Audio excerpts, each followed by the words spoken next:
Hello, once again, Kenny Jacobs from Bloomington, Illinois. I'm going to do a video this evening talking about current events as it relates to Bible prophecy. And, again, if you are watching this video and you do not know Jesus Christ, if you're a scoffer, if you haven't really been paying attention to what's going on, if you're on the fence, if any of those describe you, again, this is a major wake-up call. It is time to look into your faith and look into current events, look into the Word of God, and prepare your heart while you still have time. The events are unfolding at a ridiculous pace right now. I can't even imagine. It's just incredible. I can't even keep up with it. There's so much I could talk about tonight. So again, let's just kind of get right into it.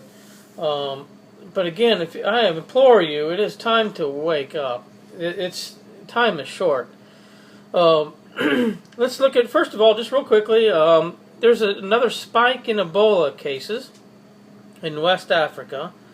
113 new cases of Ebola in just the past 2 days in Africa. The World Health Organization says it is out of control. It's just, we need to keep an eye on that. Pray for people that are in those areas. Pray that that it doesn't spread, but it sure looks like it's going to continue. And we just live in a strange time. When last week it was all over the news. It's still spreading, but you don't really hear about it that much in the news now. I'm still amazed at how the Malaysian flight 370 could disappear. And now it's like, who cares? It's gone, I guess. Whatever. No one talks about it anymore. They're not searching for it. You know why they're not searching for it? Because they know where it is, to be honest with you. It was stolen. It was taken somewhere.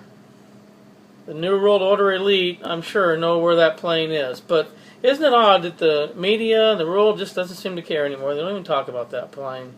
Even after the other Malaysian plane was shot down. It's just amazing to me that a commercial airline with about 290 people can disappear and out of sight, out of mind after a couple of months. It's kind of a probably a forerunner to what's going to happen with the Rapture when millions of people disappear, and for a week or two people are going to be panicking, and then it's, I guess, okay, out of sight, out of mind, they're gone. Let's move on. Let's follow this new world leader that seems to have, all the answers, that, the Christians were taken out of here by aliens or something, or whatever, and this guy that appears to have all the answers, we're going to follow him now. That's what's going to happen. You can just see the way the world is working. Anyway, enough of that. Let's get into some news stories from today, because there are a bunch. Obviously, the ceasefire is no more, and Hamas started firing rockets again. And Israel responded. So I'm just going to read a quick headline out of the Times of Israel. It says, Day 44, rocket fire stops suddenly. Here's the important part of this headline, though. IDF told to prepare for ground incursion. The headline goes on and says, Hamas says Israel tried to kill Mohammed Deif. U.S. blames Hamas for ending truce. 50 rocket attacks on center and south. Israel strikes Gaza and then pulls out of the talks for a long-term ceasefire. When they shall say peace and safety, sudden destruction shall come upon them. All right, let's go to, here's a very, very interesting article out of the Jerusalem Post today. We need to pray for the family of this journalist, American journalist, who was beheaded by ISIS. Hang on a second. Got a pop-up ad just came up on this article.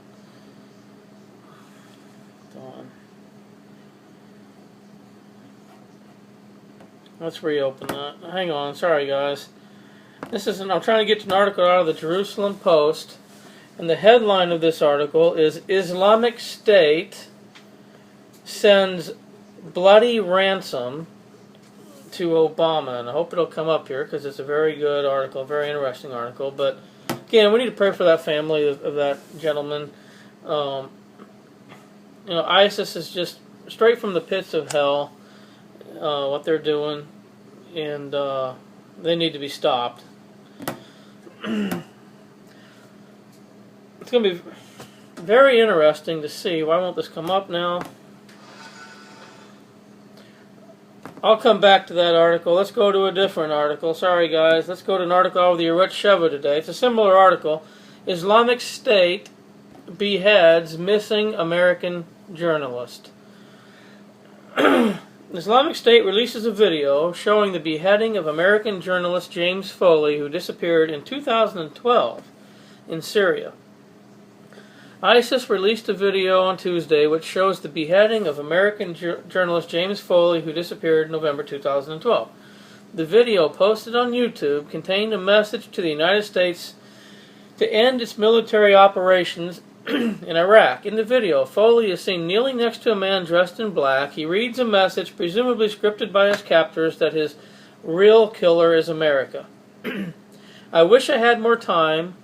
I wish I could have the hope for freedom to see my family once again, Foley can be heard saying in the video, according to CNN.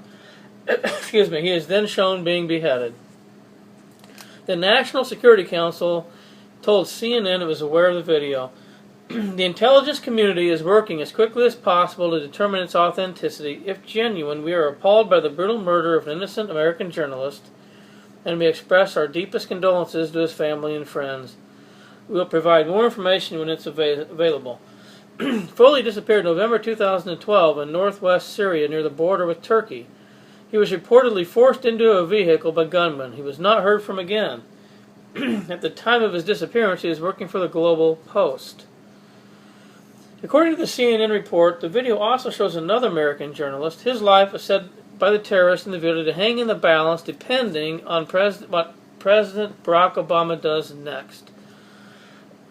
ISIS declared an Islamic caliphate in areas of Iraq and Syria. In Iraq, it has been conducting large-scale massacres and systematic rape against the Yazidi minorities and drawing concerns of an impending genocide if rapid action is not taken. But when it was still known as ISIS, or the Islamic State of Iraq and the Levant, the group joined the fighting in Syria and made its presence known by torturing and murdering prisoners, among them children and teenagers, forcing them to convert to Islam or die. In March, the group live tweeted the amputation of a hand of a man charged with theft in the northern province of Aleppo. Excuse me.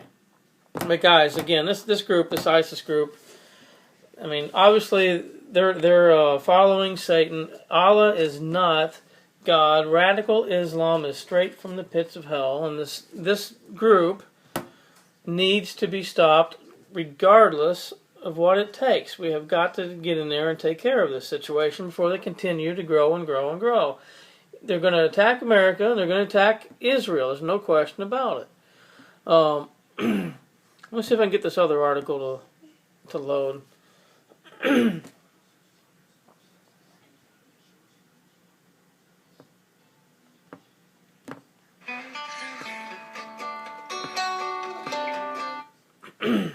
All right, analysis. The Islamic State sends a bloody ransom to President Obama. The beheading, of an American journalist with another held and threatened is a direct challenge to the leadership of Barack Obama.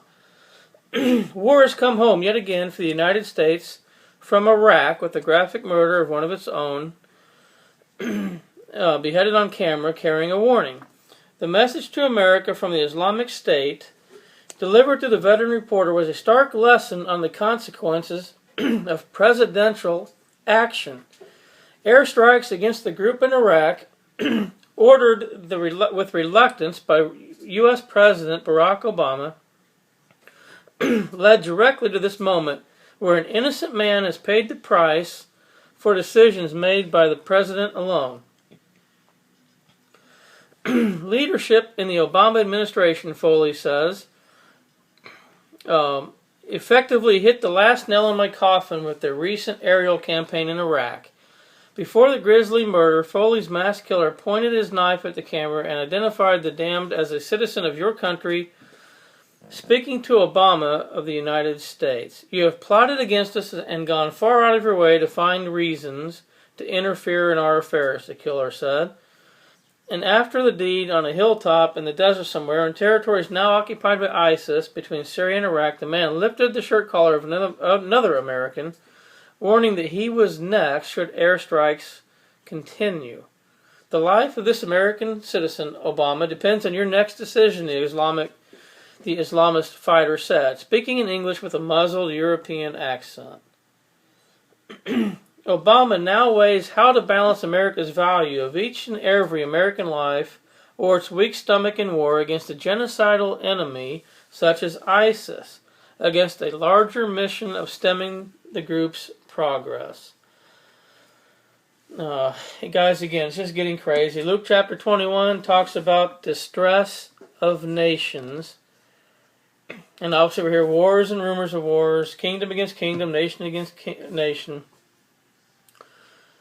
Pestilence, I already mentioned the Ebola thing. But what's going on right now, distress of nations is a perfect description of what's going on around the world. And again, we just need to be praying that God's will is done, but that He protects us. It's crazy. All right. Let's go to another article, the Uret Sheva today. This is from the Palestinians.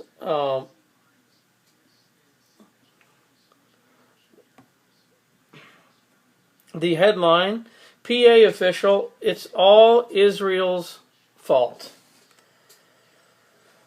Senior official who heads the Palestinian Arab delegation to Cairo says Israel is to blame for the collapse of the temporary truce. A senior official who heads the Palestinian Arab delegation for talks on a long-term ceasefire in Gaza on Tuesday night blamed Israel for the temporary ceasefire having collapsed. Although, again, as usual, Hamas fired rockets to end the ceasefire. The ceasefire has collapsed, and Israel is responsible. The head of the delegation in Cairo, participating in indirect negotiations with Israel, told the AFP news agency, "We are leaving tomorrow, but we have not pulled out of negotiations," he added, noting the Palestinians were waiting for Israel to respond to their truce proposal. "We will not come back to Cairo until Israel responds," he declared. One of the Hamas officials warned Israel will not enjoy security so long as the Palestinian people do not. Well, Palestinian people, Hamas, quit firing rockets at Israel and you will have all the peace you want. The comments came hours after Hamas violated a ceasefire that was set to expire at midnight by firing rockets toward Beersheba, then continuing by firing another barrage towards southern and central Israel, including Jerusalem.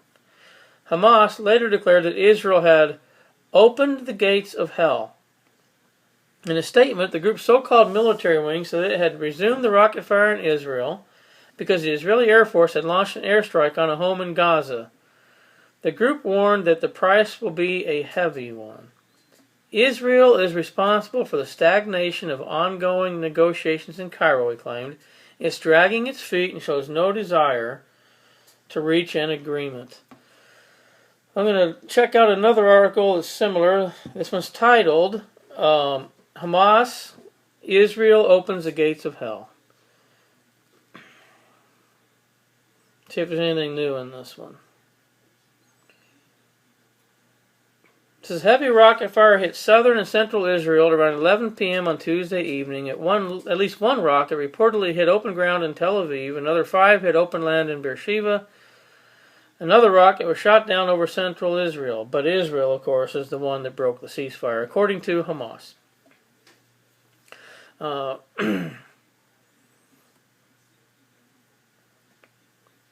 Shortly before midnight, Gaza terrorists also targeted Jerusalem, firing at least one rocket towards the region that was intercepted by the Iron Dome system.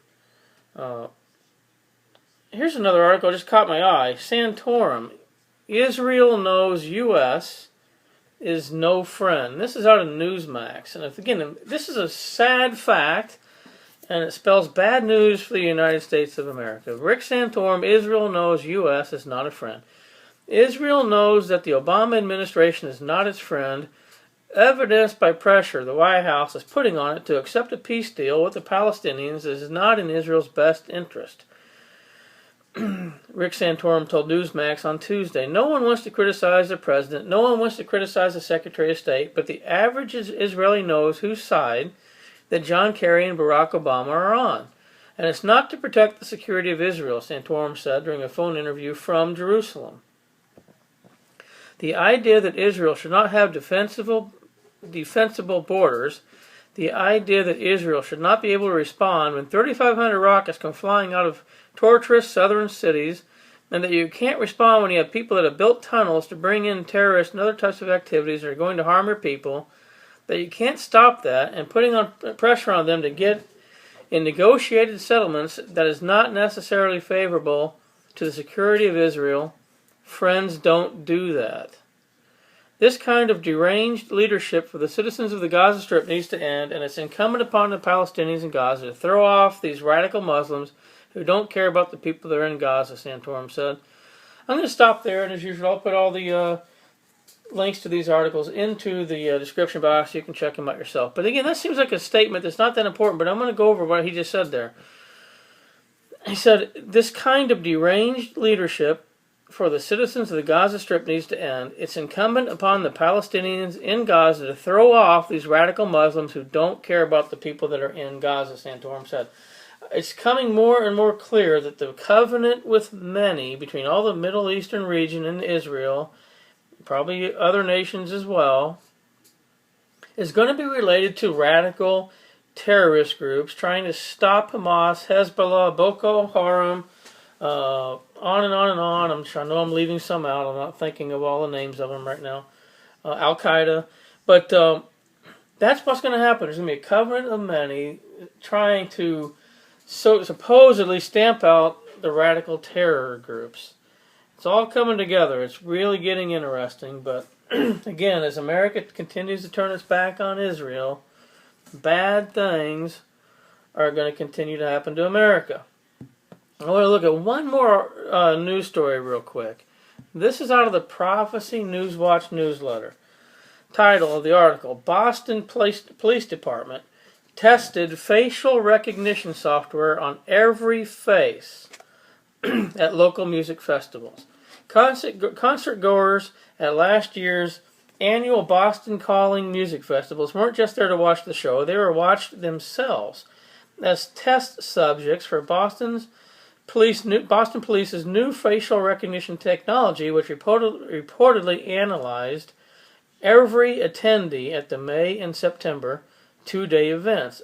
Employees at IBM, the outside contractor involved in deploying the tech alongside Boston Police, planned the test of its smart surveillance system and intelligent video analytics to execute face capture on every person at the concerts in 2013. Targets were reportedly described as anyone who walks through the door. Using 10 cameras capable of intelligent video analysis, police and IBM captured thousands of faces and scanned individuals for details including skin color, height, and clothing to screen for possible forensic identification. The tech also watched traffic and crowd congestion, searched for suspicious objects, and monitored social media in real time. Attendees and promoters were wholly unaware of the test, which was conducted amid a slew of media and photographers regularly in attendance and during a public event where the expectation of privacy is at a minimum. Sensitive documents detailing the program were found unsecured online, where they've reportedly been accessible for more than a year. There was more than 50 hours of video footage still intact.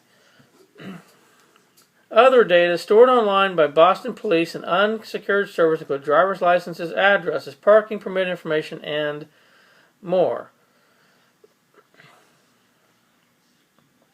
The Boston PD initially denied any involvement in the program's deployment at City Hall Plaza, stating in an email from a representative that the Boston Police Department was not part of this initiative. Files on the program uncovered online include photographic evidence, though, showing the Boston PD present inside IBM's program monitoring stations and receiving instructions on how to use the tech. When presented with this evidence, Boston officials admitted the city's direct involvement. Why is that such a big deal? Well, because obviously we're losing all of our rights. We're losing all of our privacy. And again, guys, there's a one world government coming. There's a one world monetary system known as the mark of the beast. And the penalty that a person will pay for not registering, so to speak, and getting the mark of the beast and allowing the one world government to track you is you will be beheaded. How are they going to track to see whether you got the mark of the beast or not, whether you got the RFID chip implanted in your hand or your forehead or whatever it ends up being as the mark? But certainly it'll be something similar, if not the RFID chip. Again, let's look real quick at Revelation 13:16. And he causes all, both small and great, rich and poor, free and bond, to receive a mark in their right hand or in their foreheads, that no man might buy or sell save he that had the mark or the number of the beast, the name of the beast, or the number of his name. And it will be very, very easy for them to track you down when they have this huge database with everybody's face on there, and everywhere you go, they can track you down, and they can register you, and they can see whether your face has been logged in to somebody who has the mark or not. It's going to be very easy for them to find you and track you down and behead you during the final during the final 3.5 year period of time of the final 7 years. Once the mark of the beast has been implemented, you will not be able to escape. You will not be able to run. It is time to come into the ark of the protection of Jesus Christ and become a member of His body, become a part of the bride, get your name written in the Lamb's Book of Life. While we're still in the age of grace, and you can still do so. That's a lot of heavy stuff that I went over tonight. We're talking about beheadings, we're talking about Ebola, we're talking about wars and rumors of wars and Hamas and Israel and bombings. So I want to leave this video tonight by reading one of my favorite Psalms, Psalm 27, a Psalm of David. And it says, "The Lord is my light and my salvation. Whom shall I fear? The Lord is the strength of my life. Of whom shall I be afraid? When the wicked, even mine enemies and my foes, came upon me to eat up my flesh, they stumbled and fell. Though an host should encamp against me, my heart shall not fear. Though war should rise against me, in this will I be confident. One thing have I desired of the Lord, that will I seek after, that I may dwell in the house of the Lord all the days of my life, to behold the beauty of the Lord, and to inquire in His temple. For in the time of trouble He shall hide me in His pavilion. In the secret of His tabernacle shall He hide me. He shall set me up upon a rock. And now shall mine head be lifted up above mine enemies round about me. Therefore will I offer in His tabernacle sacrifices of joy. I will sing, yea, I will sing praises unto the Lord. Hear, O Lord, when I cry with my voice, have mercy also upon me, and answer me. When thou saidst, seek ye my face, my heart said unto thee, thy face, Lord, will I seek.